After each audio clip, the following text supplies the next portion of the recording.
పూరా లోకల్. ఆదివారం సెలవు ఇకపైన తీసేస్తే బాగుంటుంది. ఎందుకంటే అది ఆదివారం అనే సెలవు అన్యమతస్థులకు సంబంధించింది. దానివల్ల వాటి ఒక ప్రాచుర్యం పెరుగుతుంది భారతదేశంలో అనే వార్తలు వస్తున్నాయి.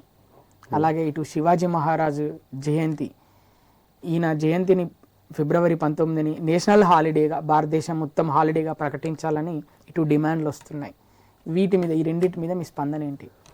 ఒకటి, ఆదివారాన్ని మనం సెలవుగా తీసేసి వర్కింగ్ డేగా పెట్టి ఇంకో డేని ఏదో ఒకటి మనము హాలిడేగా ఉంచితే, అంటే ఇప్పుడు మనకి ఆదివారం అంటే రవి భానువాసరే, మనకి స్ట్రెంగ్త్ని అవన్నీ ఇచ్చేది ఆదివారమే.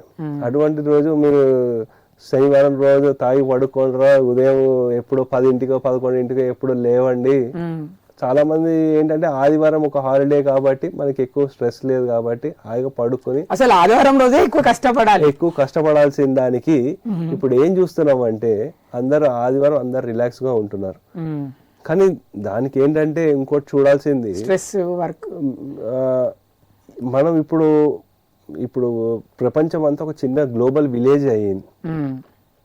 సో ఆ కారణం చేత మనం దాని ఎంతవరకు ప్రాక్టికాలిటీ ఉన్నది అనే ఆ విషయం మీద కూడా చాలా ఆలోచించాల్సిన అవసరం ఉంది. ఎందుకంటే ఈవెన్ మిడిల్ ఈస్ట్ లో ఫ్రైడే సాటర్డే హాలిడే ఉండేది, వాళ్ళు కూడా ఈ మధ్య చేంజ్ చేసినట్టున్నారు సండే కానీ. అంటే ఏదో ప్రాక్టికల్ ప్రాబ్లం ఉంటుంది, ఉండదని కాదు. సో మనం అక్కడ చూసుకోవాల్సింది దాని ప్రాక్టికాలిటీ ఎంత అనేది చూసుకోవాలి. యాక్చువల్ చెప్పాలంటే మీరు ఇంగ్లీష్ క్యాలెండర్ ప్రకారం 19th ఫిబ్రవరి ఛత్రపతి శివాజీ జయంతి అంటున్నారు. మరి తిథుల ప్రకారం చూస్తే ఎప్పుడుంది?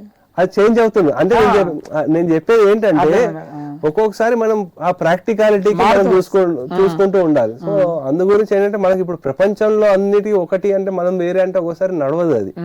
సో దాని గురించి కొంచెం అడ్జస్ట్ చేయాల్సిన అవసరం ఉంటుంది కంపల్సరీ. ఇక శివాజీ మహారాజు జయంతి పురస్కరించుకొని దేశం మొత్తం నేషనల్ హాలిడేగా, జాతీయ సెలవు దినోత్సవంగా ప్రకటిస్తే ఎలా ఉంటుంది?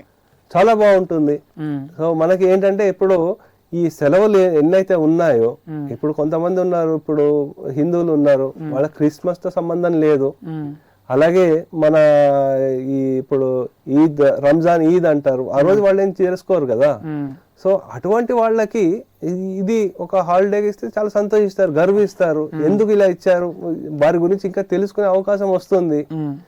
అలాగే వాళ్ళకి మన సనాతన ధర్మానికి, మన దేశాన్ని గురించి ప్రాణాలు త్యాగం చేసిన వాళ్ళని గురించి ఒక చిన్న గౌరవం ఇచ్చినట్టు ఉంటుంది. వాళ్ళ గురించి మన తరతరాలు వాళ్ళ గురించి తెలుసుకున్నట్టు ఉంటుంది. అందు గురించి ఏంటంటే చాలా మంచి సజెషన్ మన గవర్నమెంట్ ఇంప్లిమెంట్ చేస్తుందని మనం అందరం ప్రార్థిద్దాం అండ్ వేచి చూద్దాం.